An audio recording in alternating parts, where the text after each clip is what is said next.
ചേട്ടാ, ഈ കടൽക്കക്ക ഉപയോഗിച്ചിട്ടേ വെള്ളം ശുദ്ധീകരിക്കാന്ന് കണ്ടുപിടിച്ചതാരാണ്?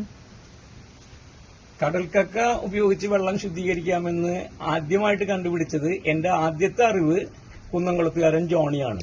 അദ്ദേഹം ഇവിടുന്ന് പശുവിന് കൊടുക്കാൻ വേണ്ടിയിട്ട് ശംഖുപുഷ്പം സ്ഥിരമായിട്ട് കൊണ്ടുവരുന്ന ആളാണ്.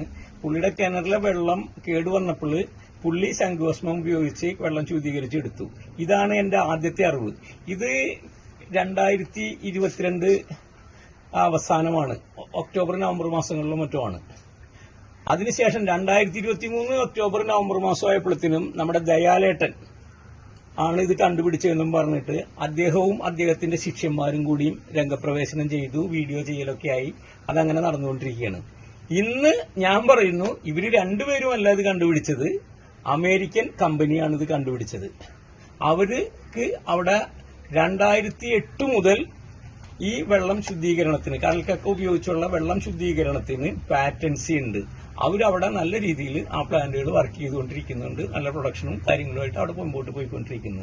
ദയാലേട്ടനും ശിക്ഷകണങ്ങളും പറഞ്ഞതെല്ലാം തന്നെ തെറ്റാണ്. ഇതാരാണ് സാറേ ഇങ്ങനെ ഒരു ബുദ്ധി ചെയ്തത്? അത് ഞാൻ തന്നെ ചെയ്തതല്ലേ, ഞാൻ ചെയ്ത് കൊടുക്കുന്ന ഒരു സാധനമാണ്. ഇവരെല്ലാവരും എന്റെ സ്റ്റുഡൻസ് ആണ്. മഹാത്മാഗാന്ധി യൂണിവേഴ്സിറ്റിയിൽ വന്ന് പഠിച്ചു. അതിന്റെ അനന്തരഫലമായിട്ട് ഉണ്ടാക്കിയിരിക്കുന്ന ഒരു ഫയൽ പ്രൊഡക്റ്റാണ്. ഇതൊരു സൂപ്പർ പ്രൊഡക്റ്റ് ആകാൻ പോവുകയാണ്. ഇന്ത്യ മുഴുവനും ലോകം മുഴുവനും ചിലപ്പോൾ ഇതൊരു മാർക്കറ്റിംഗിന് ചേട്ടാ, ഈ ദയാലേട്ടനും ശിഷ്യന്മാരും വിൽക്കണ കക്കപ്പൊടിയും ഈ ശംഖുഭസ്മവും തമ്മിലുള്ള വ്യത്യാസം എന്താണ്? ശംഖുഭസ്മവും ദയാലേട്ടനും ശിക്ഷകണങ്ങളും വിൽക്കുന്ന കക്കപ്പൊടിയും തമ്മിലുള്ള വ്യത്യാസം ഞാൻ നിങ്ങളോട് പറയുന്നില്ല. അത് ഗൂഗിളിനോട് ചോദിച്ച് നമുക്ക് മനസ്സിലാക്കാം. എന്നിട്ട് ഏതാണ് ഉപയോഗിക്കേണ്ടത് എന്ന് നിങ്ങൾ തീരുമാനിക്കുക. ഗുണം ഏതാണ് കൂടുതൽ, ഗുണം ഏതാണ് കുറവ് എന്നുള്ളത് ഗൂഗിള് കൃത്യമായിട്ട് അനലൈസ് ചെയ്ത്, സയന്റിഫിക് ആയിട്ട് അനലൈസ് ചെയ്ത് നിങ്ങളെ ബോധ്യപ്പെടുത്തും. നിങ്ങൾ അതനുസരിച്ച് ഏതാ വാങ്ങേണ്ടതെന്ന് വെച്ചാൽ നിങ്ങൾ വാങ്ങുക. നിങ്ങൾക്ക് തീർച്ചയായും പരിചയമുണ്ടാകാൻ സാധ്യതയുള്ള ഈ മാന്യൻ കൗതുകകരമെങ്കിലും തെറ്റിദ്ധാരണാജനകമായ ഒരു വാദമാണ് അവതരിപ്പിക്കുന്നത്. ഞാൻ കണ്ട അദ്ദേഹത്തിന്റെ എല്ലാ വീഡിയോകളിലും ജനങ്ങളെ ഏതെങ്കിലും തരത്തിൽ തെറ്റിദ്ധരിപ്പിക്കാനുള്ള ശ്രമം കാണാം.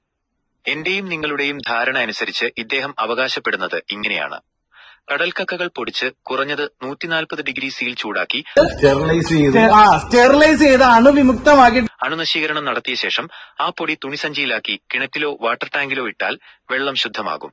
ഒരു ശിഷ്യന്റെ ചോദ്യത്തിന് ഉത്തരമായി ആംഗ്യഭാഷയിൽ ഇദ്ദേഹം ഇത് തന്റെ മാത്രം കണ്ടുപിടുത്തമാണെന്ന് അവകാശപ്പെടുന്നു.